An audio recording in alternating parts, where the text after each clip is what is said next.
Hi, I'm Tyson Franklin, and welcome to this week's episode of It's No Secret with Dr. T. This week, I'm rebroadcasting an old episode. Now, if you've been listening to this podcast from episode 1 all the way through, you probably would have heard this episode before. It was with Dave Freeze, or David M. Freeze, and it was titled Communication, Persuasion, and Influence. Now, it was way back in episode number 2. That's right, this was episode number 2.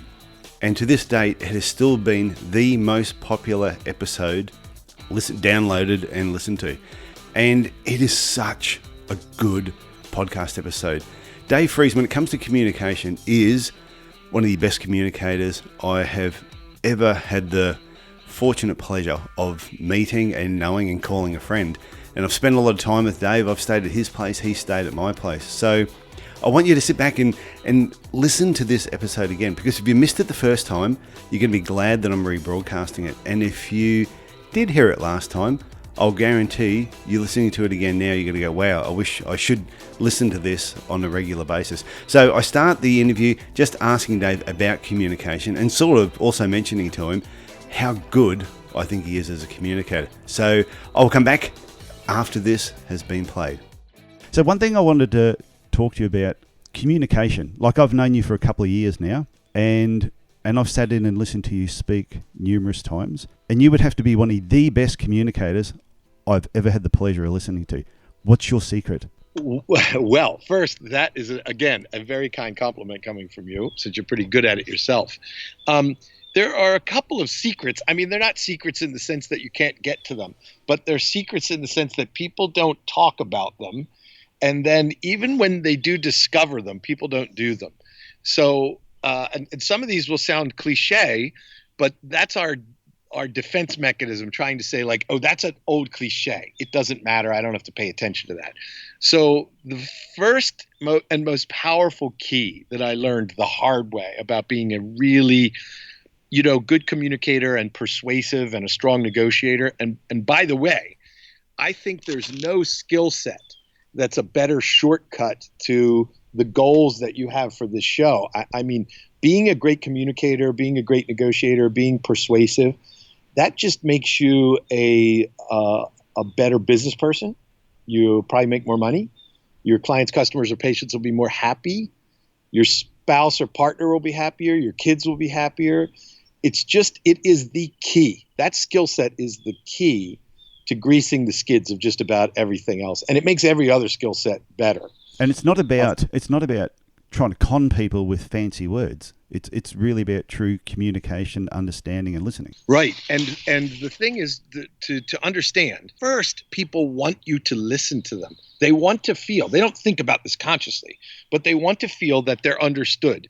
So when you are able to quiet yourself, even for a few seconds longer than everybody else, and listen to what people are saying and really pay attention to it, rather than the natural human thing, which is to be thinking about, what am I going to say to answer this? Which is much more about you and your thoughts than listening to them. But if you just quiet that demon for a few seconds more than everybody else, you're going to be exceptionally good at this. And when you are able to listen to people and they can sense it, and we'll talk about that, like, how is it that people could sense it? What do they look for? What do they listen to so that they know you're really listening?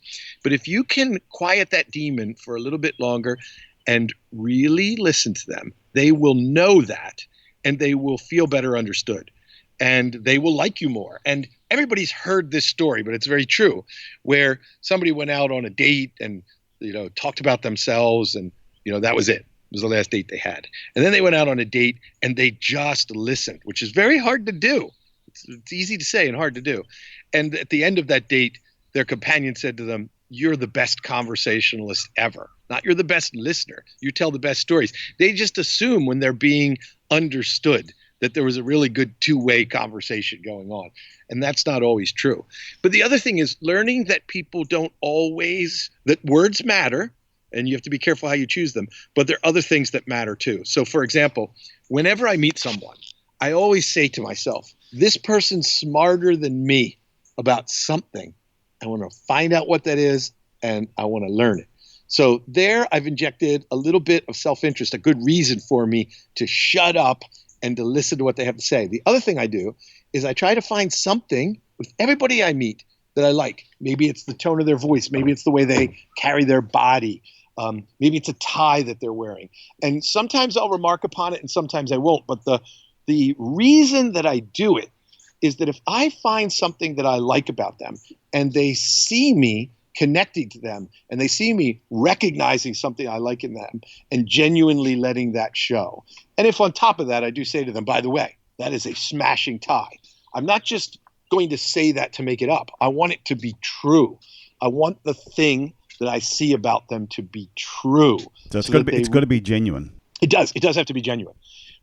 So there were a couple of tricks buried in there. One is that it takes enormous practice, but you need to cultivate within yourself the ability to hold off on responding and listening to them more and asking them questions about themselves that are going to cause them to respond, and then showing general interest, really genuine interest in them, as you say, genuine.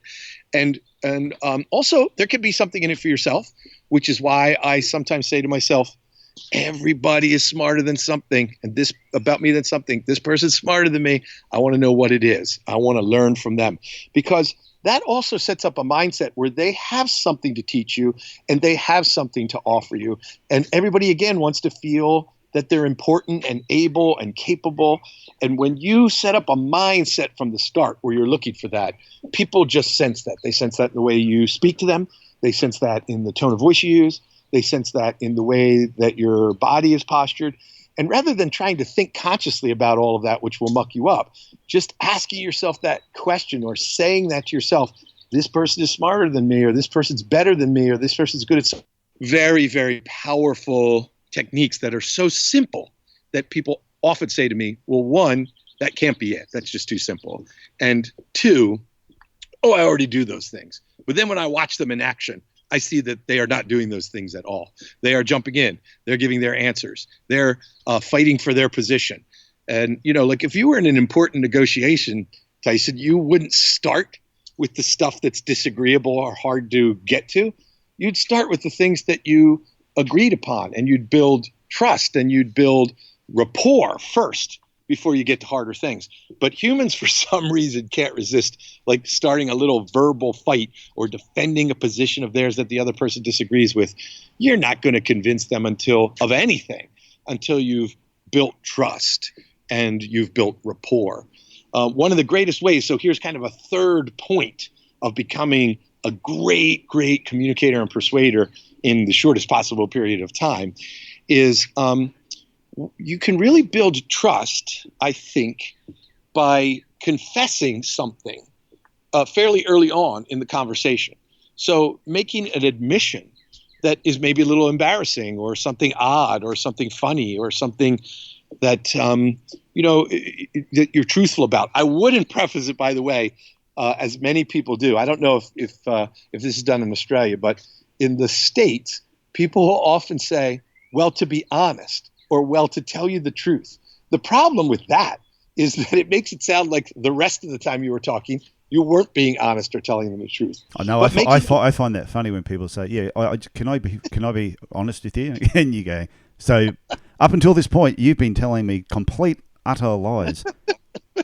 It's true. That is the reaction you have to that. But I do think it's okay to look around a little bit conspiratorially when you've met somebody that's appropriate. Like, so you're not going to do what I'm about to say in the first 30 seconds. But this might occur early on in a conversation where you admit to something a little bit embarrassing. Or if you're in sales, for example, you may admit to the elephant in the room, some flaw that your product or service has that everybody knows about, or if they look carefully, they'll discover it anyway. And it's okay to say, listen, I've talked to a bunch of people that use this. And as long as this doesn't matter to you, this is the greatest thing since, sliced bread. But if this thing matters to you, here's the problem with it that people have told me about. And that's a problem, and we're working on it, but we haven't solved it yet. So if that particular thing matters to you, or if you're going to use it that way, this might not be the best match for you right now until we solve that. So you've admitted to something contrary to your best interest. Or in a personal conversation, you might admit to something that was a little embarrassing, or an incident or something that happened in your family or whatever it was. here's why. Here's the dynamic. It's not what we do as humans. We try to hide all of these things from other people. So when we are open and we confess to an embarrassing story or admit to a flaw in the product, and that's something that's sort of contrary to our interests, then people do build rapport with us and they do trust us more because we've done that. I'll give you a very good example. Somebody came into my office the other day and they had been to another very sort of high-end trusted estates lawyer, and they had a very good work product. And for whatever reason, they had decided they were going to leave that firm and come work with us. And I said to them, look, I've now spent an hour with you, and everything you told me you wanted to do, these documents do. So, I think there's a good argument to have you finish up with these lawyers because you've paid them all this money, and essentially you're going to pay me to give you advice that you've already gotten, and then to produce documents that will be stylistically different and I think modestly better, but not really do anything different. And I said, and so you can go to these lawyers, sign these documents, you've paid for them, they do everything you want, and you can save $3,000 or $5,000 or whatever the number is. And then if you want my advice on things from now on, you can come back and see me. Well, he was so astonished because he had recently been through a divorce and he felt like lawyers were just always looking to get the most money they possibly could.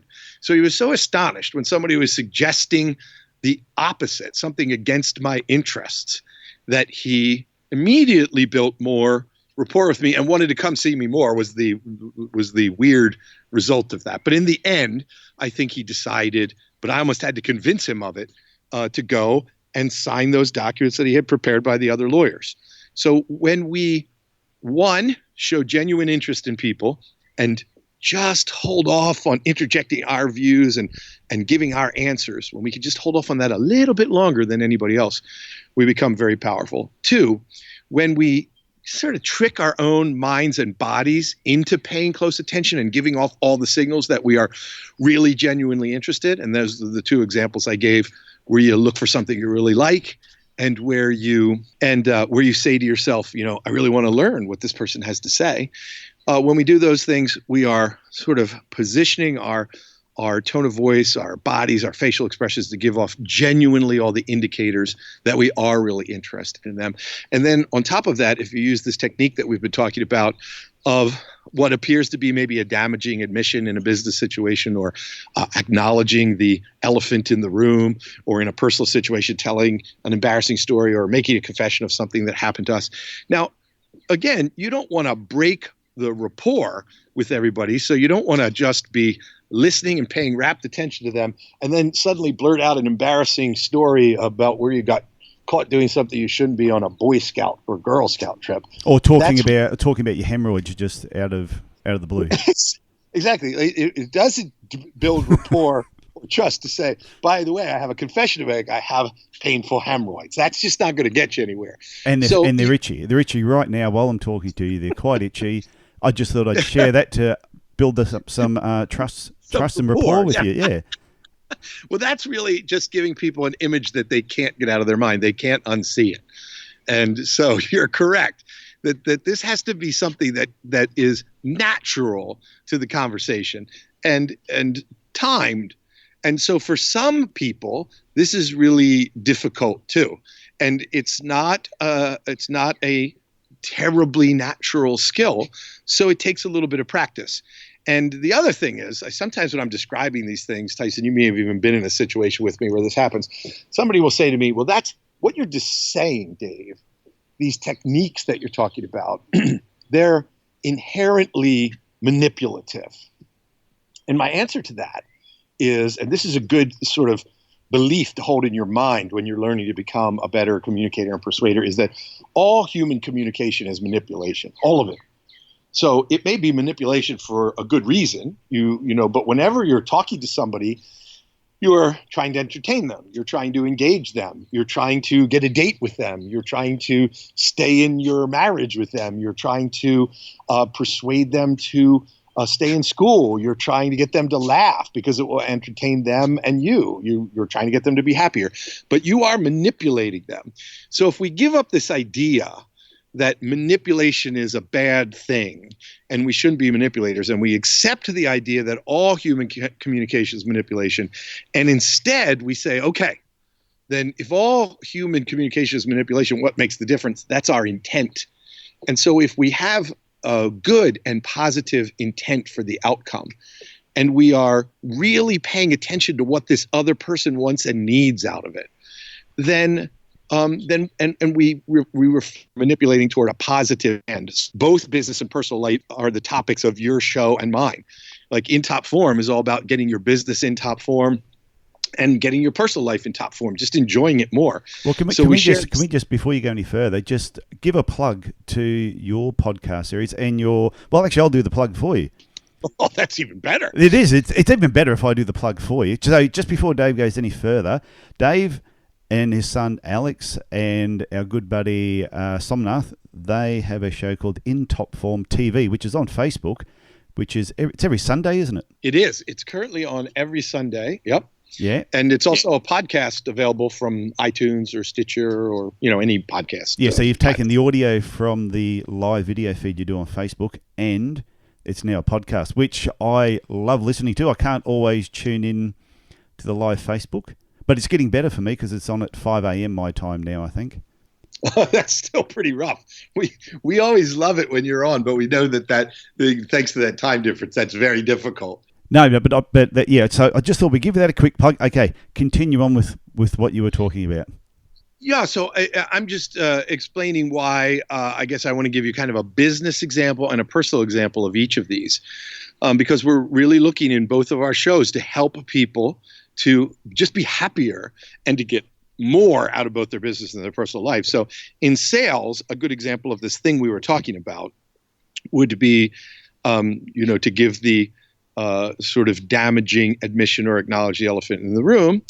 But to do that, you have to have listened to the other person first.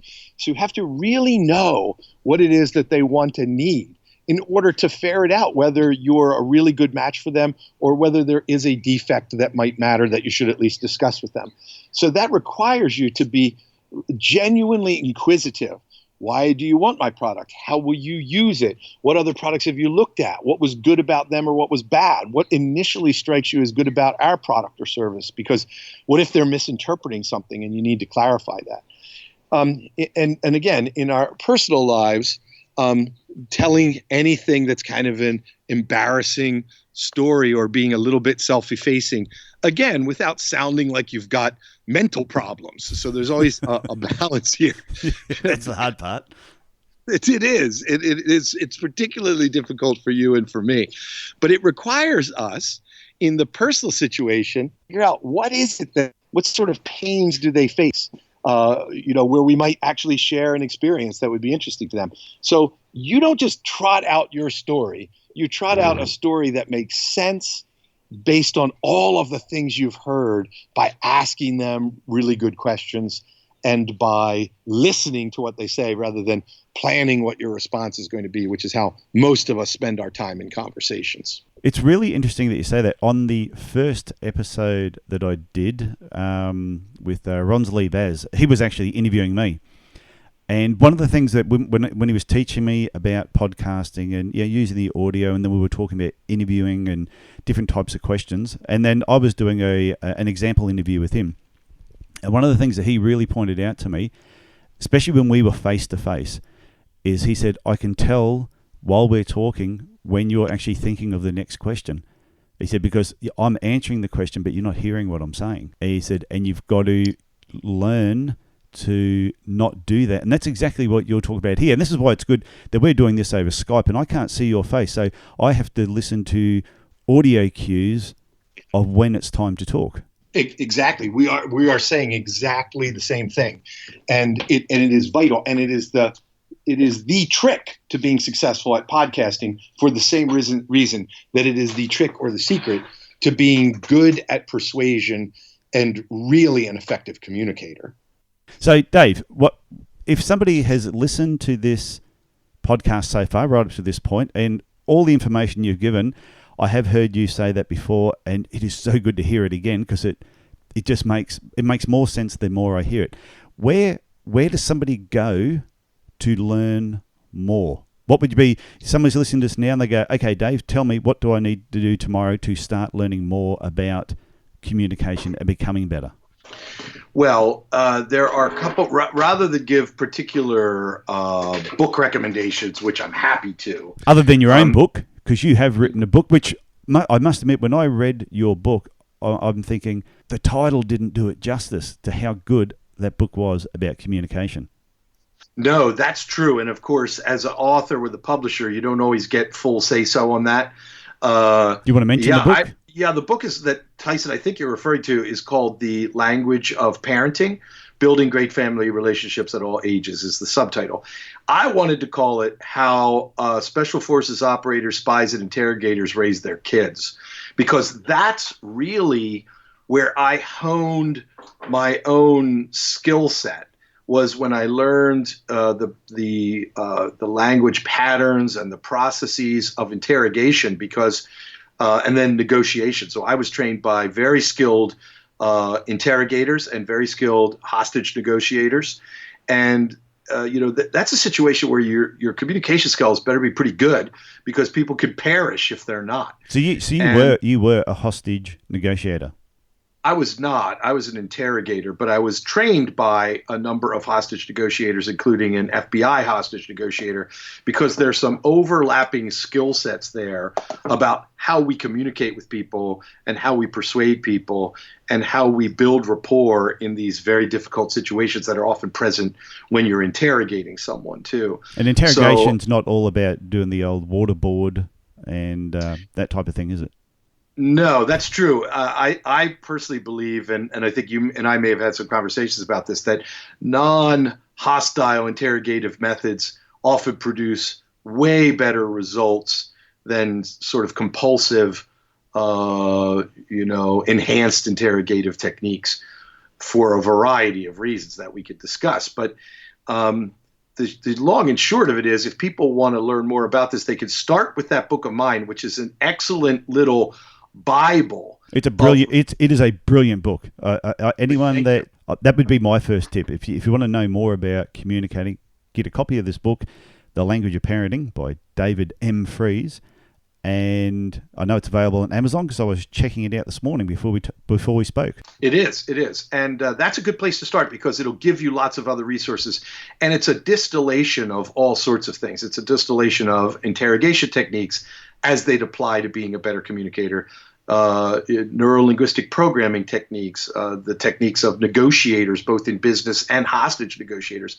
These are all, places and skill sets where people had to learn, to work very quickly to develop rapport, to build trust, to dispel fear, to learn when somebody's lying to you, and then to try to figure out, well, why might they be lying to me, and how do we get past that?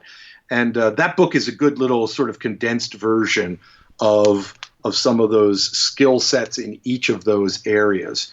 I would say that there's a range of very good work in this area that's written for therapists as well, and also some very good books that are written for and Tyson, maybe what I could do for your audience is put together a little tiny bibliography that you could just put. Are you going to have show notes for the podcast? Yeah, there will definitely be show notes, and the way that you've seen my notes after I do my 365-hour walks, you know that I like putting notes together, and I love sharing information with people. So for some reason, if they can't listen to the audio, I want them to read some really good notes and still take away good information.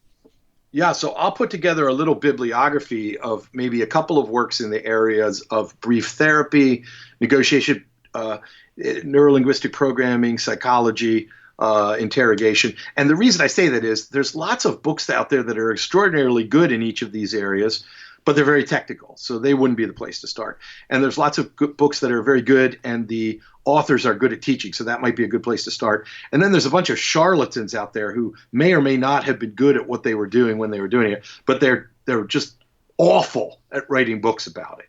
So I will, rather than just say, the fields of psychology, interrogation, negotiation, both business negotiation and sort of criminal hostage negotiation, that those are all good places to get information about becoming a better communicator. Family therapy, again, some really good literature there. But becoming a good communicator means sort of coming to understand that the basics and the most effective and important sorts of things are the things that you find that are common to all of those applications of great persuasion communication skills in the world.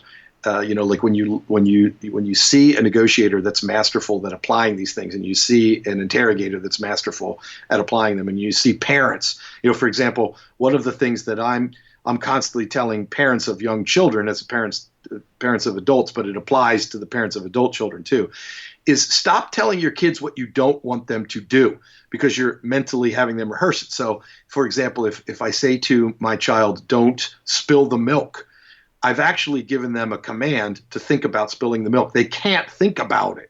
They can't think about my sentence without imagining themselves spilling the milk. It's just like if I say, don't think of the color green, you must think of the color green in order to understand my sentence. So when I say to a kid or an adult, don't spill the milk, I'm actually having them mentally rehearse the thing I don't want them to do. Let's tell them what we do want them to do. And so that same expression would be different. It would be, now just keep the milk in the cup and drink it comfortably like that. That's right. Just keep the milk in the cup until you drink it comfortably. And you're going to get a totally different result from that.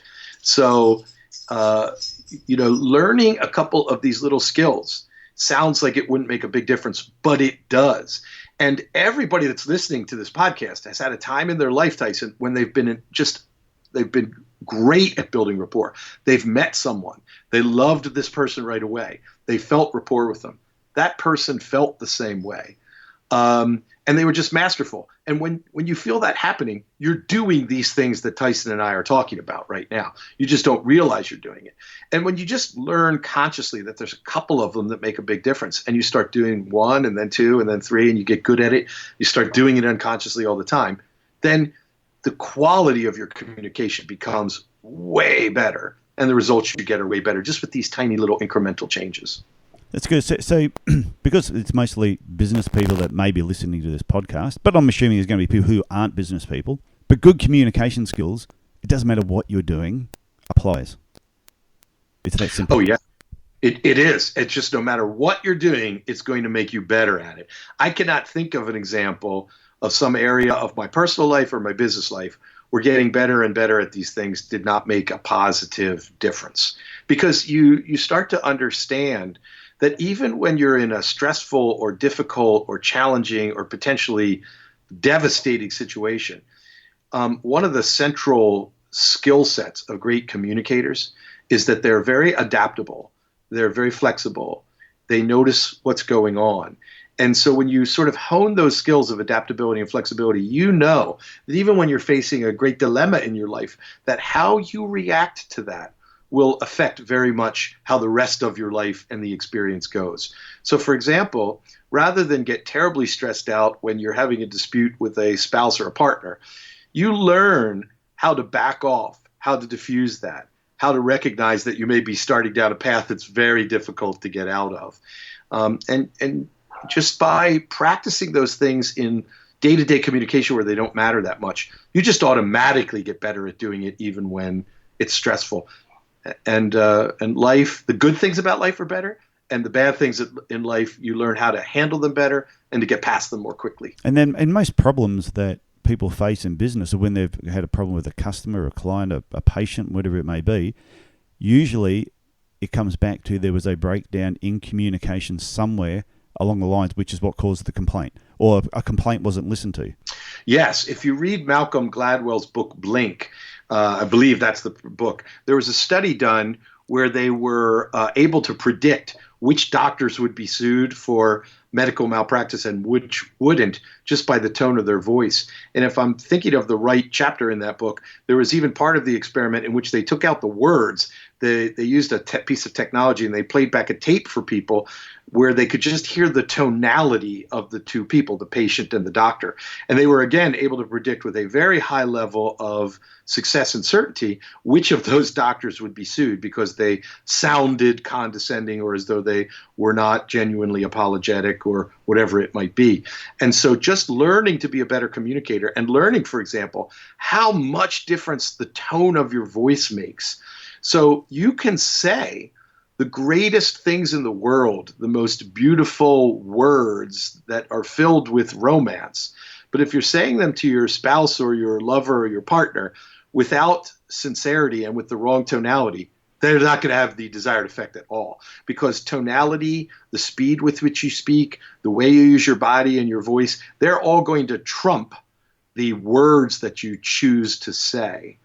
And so great communicators, once they realize that, start to pay a lot of attention. They're more sparing in the use of words, and they pay a lot more attention to how quickly they're speaking, the tone of voice that they're using, than they are just the words that they're choosing. That is so good.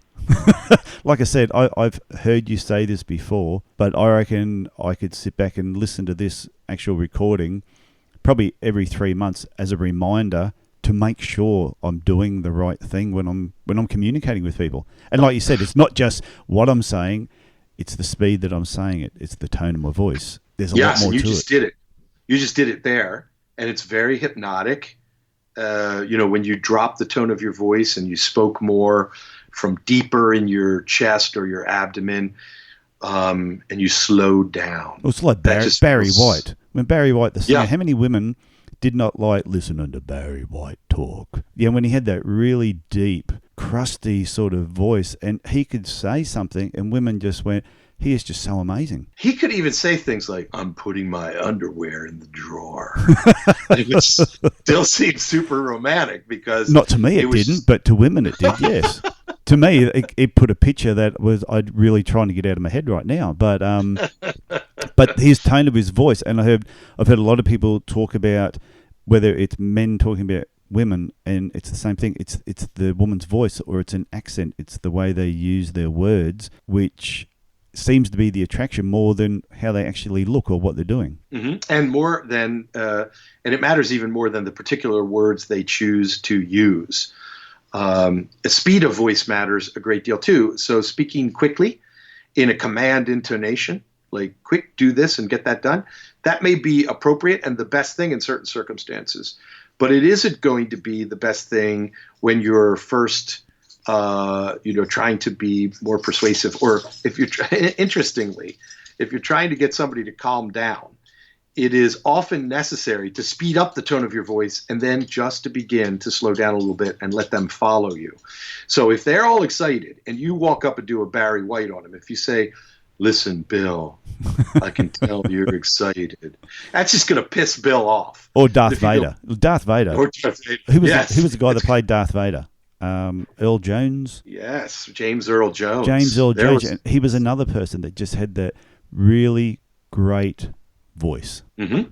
And so what both Tyson and I are saying here, this may sound weird because we're talking about being a great communicator, but learning to vary the speed of your voice, the tone of your voice, and especially learning to drop your voice wherever your range is, to drop your voice into the lower part of your range and to slow down can be a very powerful skill. It can be very hypnotic, and it gets people to listen to things that you're saying in a way they don't when you're just prattling on at high speed. And as long as you're using it at the right time is the main thing. Mm-hmm. And variation. I mean, if Barry White never varied that tone and just said, I'm making a hot dog. He never varied the tone, though. That's his tone. I don't think I ever heard his tone vary. He always had the same tone. That would be pretty boring, though. I do think it's important to learn to get into Barry's range, but also to have variation. I did want to follow up on something that you said, by the way, which is you said I could listen to this often, and I have that experience myself. And just for the In Top Form show this past weekend, one of the topics that we were talking about was getting your business and your personal life in alignment with the laws of nature, which was the topic of the first 3 Days to Success program you came to in America. I don't know if you remember that or not. Oh, I do remember that. But I reread that book by Richard Koch called The 80-20 Rule and 92 Other Laws of Nature. And I showed Samnath my original notes and then the notes from rereading it. I saw 20 or 30 or 40 things in that book when I read it 3 years later that I had not seen before. And that's why it is useful sometimes to go back and revisit your mentors and your people that teach you, because a lot of times we kind of get bored. The monkey part of the brain gets bored with a teacher or a mentor or the way they do it. But if you go back to them and listen to them, you'll often hear things that you did not hear before because you're richer. You've thought about it more now. You have a whole basis of experience that you didn't have the first time that mentor or that teacher was teaching that class that you have a recording of, or the podcast. And so, Tyson, I would encourage people when they recognize that in you and that you are a teacher and that this is a rich resource for them, that when they find one that's really good, go back and listen to it again a few months later, because you're going to be a different person listening to it with a different set of experiences and a richer set of experiences. And you'll see and hear and feel and learn things from that podcast you just didn't even notice the first time. And your life and your behavior and your results will be better and richer for it. Well, I remember you would have read the book, The E-Myth. Yes, I've read The E-Myth. Yep. Mm-hmm. I remember the first time somebody gave me that book and I picked it up, I read through it and I put it down and I said, that is the biggest load of rubbish I've ever read in my life. Yeah, like I wouldn't wipe my bum with this. It was horrible. So I put it down. I walked away with it and said, that was a crap book. I don't own a Poe shop. I don't understand what they're talking about. Anyway, it must have been 3 or 4 years later. I was about to get on a plane to go down to fly to Sydney. Mm-hmm. Quickly wanted to grab a book. And I just reached in. I said, you know what, I'm going to let the gods choose it for me, the book gods. So I picked up The E-Myth again. I went, oh, seriously? I said that I was going to go with whatever I picked. So I threw it in my bag. I read it on the plane on the way down to Sydney. And I went, my God, this is one of the best books I've ever read in my life. So funny. And it was 4 years. 4 years had parted from me wanting to wipe my bottom with it to thinking it was one of the best things ever written. And so obviously my thinking, my thought process, my understanding of life totally changed. It's very interesting. And you did something else that's very wise, which is that you made a deal with yourself, then you stuck to it. So it could have been easy for you to say, this book was rubbish, I'm going to pick another one. But you'd made a deal with yourself, and you would never have gotten that new insight if you hadn't stuck to your deal, if you hadn't shown that discipline. Now, it's interesting. There's one thing about that that's apparent contradiction, and that's what makes these things hard. And being brilliant as a communicator or a persuader or an influencer, and I want to, before we go, and I know you're probably running out of time, I do want to spend a minute or two on the difference between persuasion and influence. But we've got two contradictory things here. One is that you make a deal, you should stick to it. The other is that if you had gone back to the Gerber book and read 10 pages or 20 pages or 30 pages in and you still thought it was rubbish, I do believe at that point it's okay to quit and not waste the rest of the book. I probably would have. I probably would have left it on the plane. Michael Gerber would have been proud. But you stuck to it and you found value in it right away. So there's two things that look like they're in apparent contradiction, which is it's actually okay and maybe advisable to quit sometimes. But when you make a deal with yourself, you want to stick to it as much as you possibly can. And you better have a damn good reason if you're going to quit. And then on this idea of persuasion and influence, people get them confused a lot. Persuasion, for me, for you, people who are good at it, for interrogators, for negotiators, it's still hard work. Getting someone to change their mind about something that is profound and important to them and ingrained in them can be done. It's just very bloody hard work. But becoming influential means that when you are adept at listening to people and persuading them to do something that's good for them, and then they consistently find that if they come to you and ask you questions and tell you the truth, that you're going to give them good advice or sell them the right thing or whatever it might be.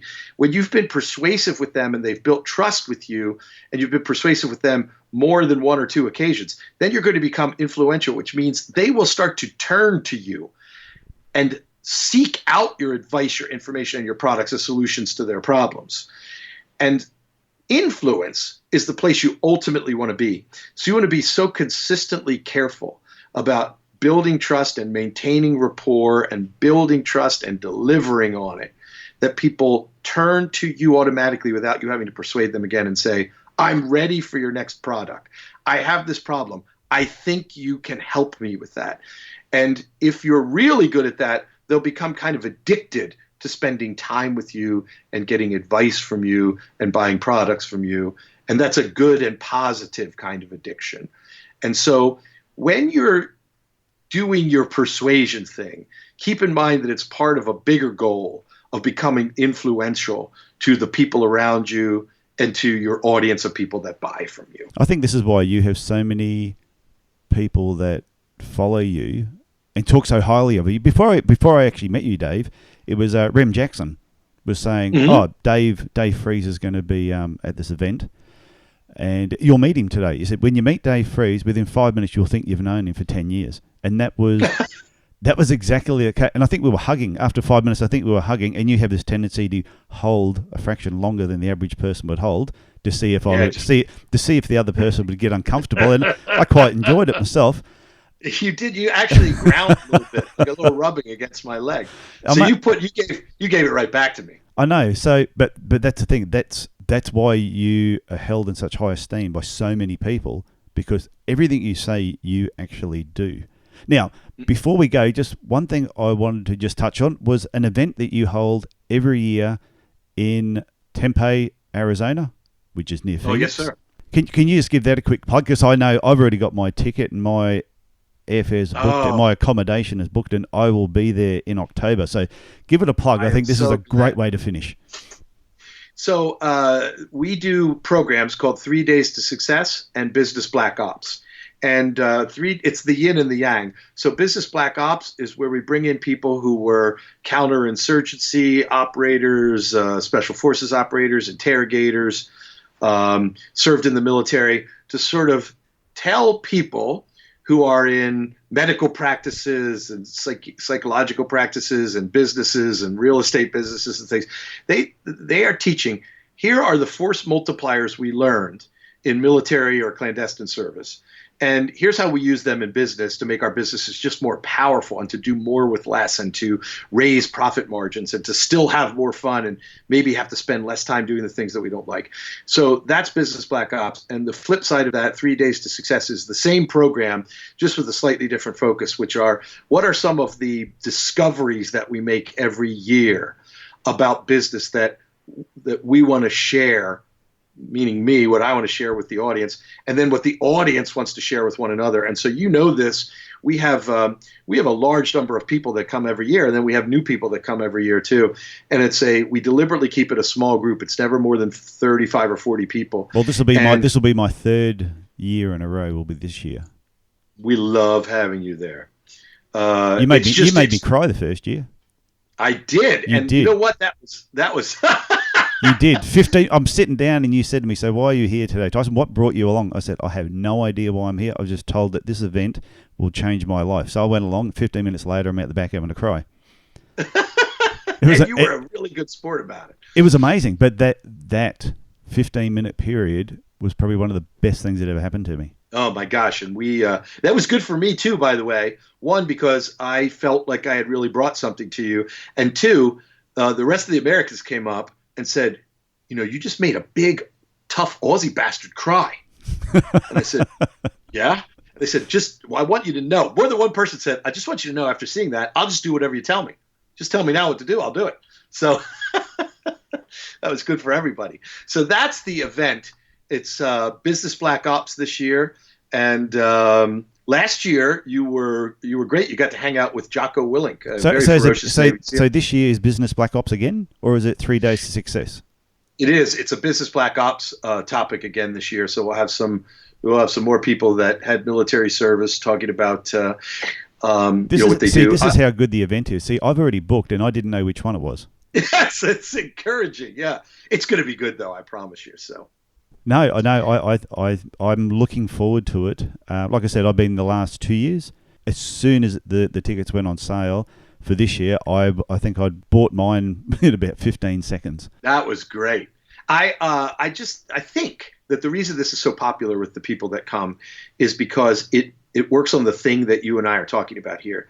It's working on the fundamentals of who you are and how you find happiness. And so what do you do in business that's going to be rewarding to you and more remunerative and still let you have some fun? And what do you do in your personal life? What skills can you get? What books can you read? What things can you do that are going to bring genuine happiness to you and help you if that's to be of service to others. How do you find out what they need? So we are not just dealing at the strategic level. Everybody leaves the last day knowing at the big picture level what they've got to change, but also 2 or 3 things that they're just going to go home and do. But I'm like you, Tyson. Every year when I come out of there, I go back and make changes to my business that are dramatic. It's probably one of the best events I've ever gone to. And I also like it that there's a mixed bag of professions. You've got podiatrists, you've got other doctors, you've got mad scientists, mad psychologists. You've got grandmaster martial arts experts, real estate agents, accountants. It's such a unique little group, but we're all there for the same reason. And what's interesting is I'm doing my own event in August in Cairns, and I'm not copying your event, but I've taken the way that you just make the event different to doing my own up here, and I'm calling it unlocking your creative mind. Nice. Well, that's the other thing is I want people to take what they learn there and to be able to share it. I'm stealing a little bit, but not all of it. Well, and you are awesome about telling other people what we do, so you're free to steal.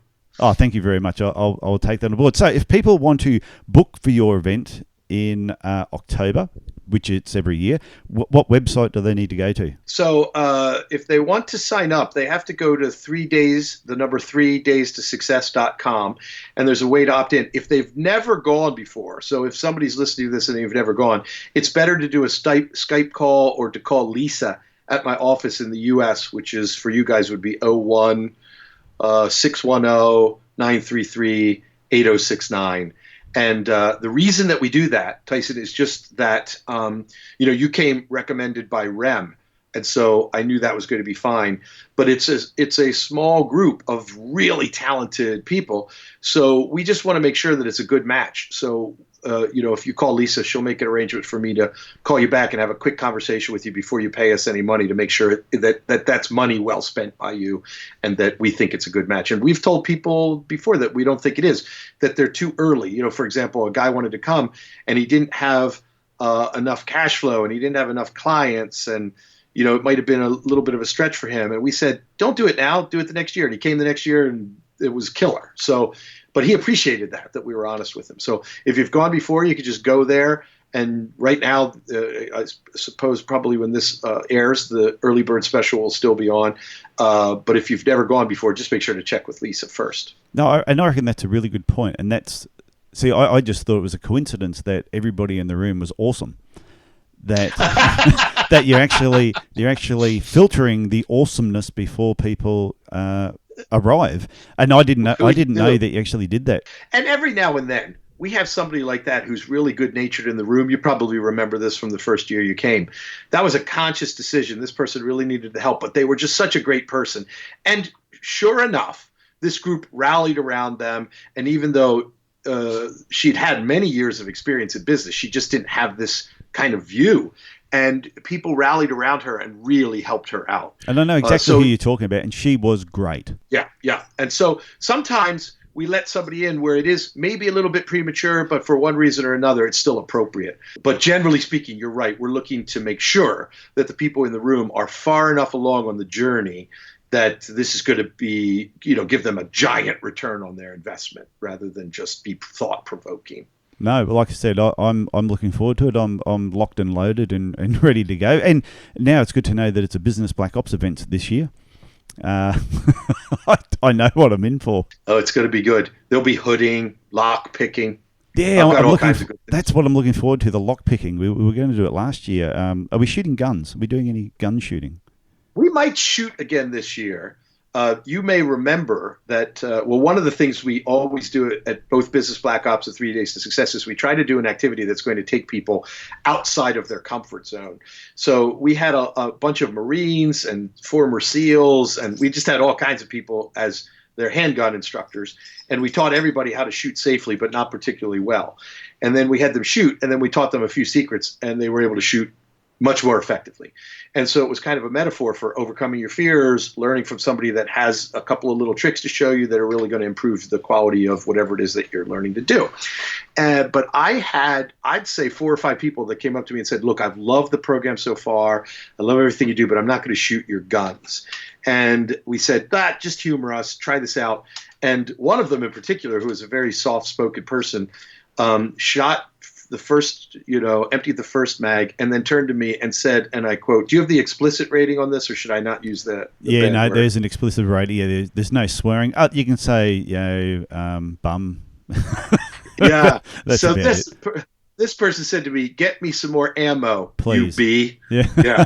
So she went from "I'm not going to shoot your guns" to calling me naughty names and screaming for more ammo. So we might do some shooting. But each year we do try to, whether it's Business Black Ops or 3 Days to Success, give you a skill that you wouldn't otherwise have known. Yeah, no, like I said, I've been to 2. I'm looking forward to the 3rd one, and I'm sure I will keep going back. So, Dave, we're out of time.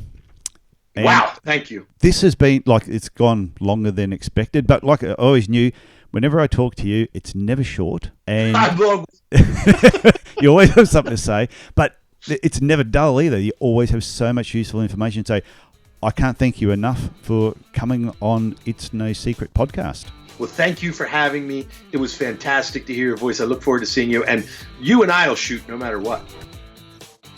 Well, I hope you enjoyed listening to this rebroadcast episode with Dave Freeze. And you would have heard me mention towards the end of the recording when we were talking about Business Black Ops that I'd been to 2 already and I was looking forward to going to my 3rd one. Well, the 3rd one was fantastic and we did do lockpicking.